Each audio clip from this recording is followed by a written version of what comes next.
Je te vois. Je te vois pas. Je te vois. Je te vois pas. Allez, 4, 3, 2, 1, c'est parti. Bonjour à tous, soyez les bienvenus dans ce nouveau numéro des Cahiers du printemps.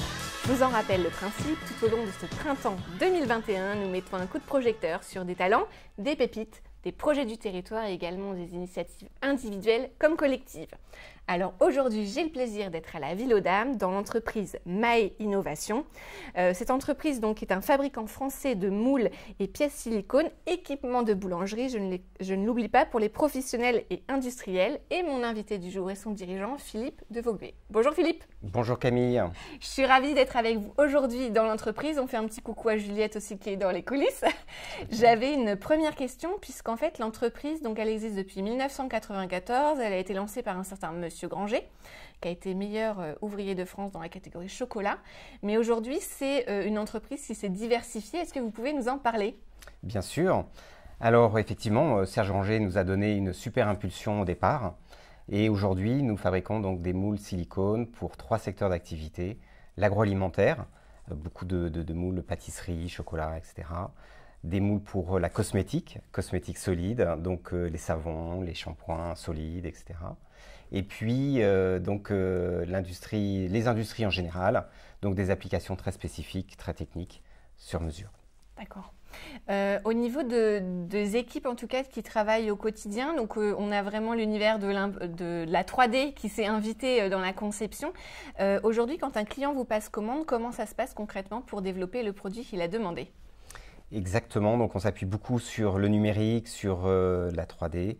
Donc il y a plusieurs phases. La première consiste à bien analyser le besoin du client, faire ce que l'on appelle la CAO 3D.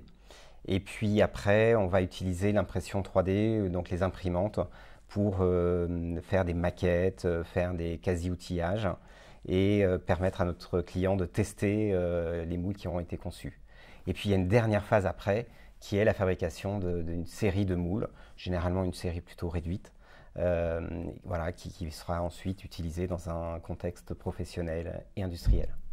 Alors jusqu'à récemment, Philippe, vous étiez installé en fait à Montlouis-sur-Loire, donc on est toujours dans le 37, et vous avez déménagé à la Ville aux Dames, donc les locaux où on tourne aujourd'hui. Ce déménagement, il signifie quoi? C'est une nouvelle page de l'histoire? C'est un nouveau développement? Quelle signification vous lui donnez? Alors clairement un nouveau départ. Hein. Okay. On le sent à une période un peu transitoire où Mae a tout pour accélérer son expansion. Donc on a eu cette opportunité qui est assez extraordinaire de venir s'installer ici à la Ville aux Dames, dans un bâtiment tout neuf.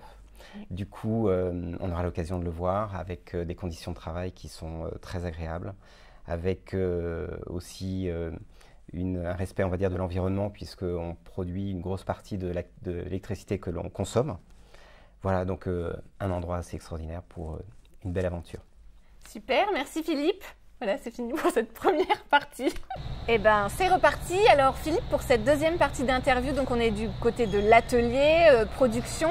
J'avais une question parce qu'en fait, vous fabriquez des moules en silicone, en fibre de verre, mais aussi des revêtements visiblement. Est-ce que vous pouvez nous en parler? Exactement, donc Camille, nous revêtissons des revêtements anti-adhérents sur les poêles, les casseroles qui sont ensuite vendus aux restaurateurs, aux grands chefs cuisiniers qui font la renommée de la France. Alors c'est vraiment, vous nous le disiez tout à l'heure, mais c'est vraiment un secteur de niche, une fois de plus, où vous êtes peu de fabricants sur le territoire, c'est ça? Exactement, c'est une niche, il faut des matériaux très haut de gamme, un savoir-faire très particulier, donc nous ne sommes que 2 en France à pouvoir le faire. Alors vous avez aussi, parce que Mae Innovation, c'est des valeurs fortes, la transmission, le partage, et j'ai cru voir, parce que je ne suis pas insensible au sujet de la gastronomie et de la pâtisserie, petit clin d'œil, vous accompagnez notamment des chefs. Est-ce que vous pouvez nous parler de cet accompagnement? Oui, donc nous accompagnons notamment déjà tous les candidats au grand concours, les meilleurs ouvriers de France, les champions du monde. Donc tous les 2-3 ans, les candidats nous sollicitent pour réaliser des moules qui correspondent à leur création, donc des choses assez extraordinaires à chaque fois. C'est un plaisir de les accompagner. Et puis on a tout un tas de partenaires, des consultants, des fabricants d'ingrédients, voilà, qui coopèrent tout au long de l'année avec Mae. Super. Alors Philippe, c'est le moment de ma dernière question. C'est une tradition dans l'émission. J'aurais voulu connaître votre musique Feel Good Bonne Humeur pour bien démarrer la journée à Mae. Voilà, et bien écoutez, avec un petit clin d'œil, ce sera Je veux du bonheur de Christophe Maé. Bah super, merci beaucoup Philippe. Voilà, merci Camille. Chers téléspectateurs, merci de nous avoir suivis pour ce nouveau numéro des Cahiers de Printemps. Nous espérons que vous avez passé un agréable moment en compagnie de Philippe et de moi-même.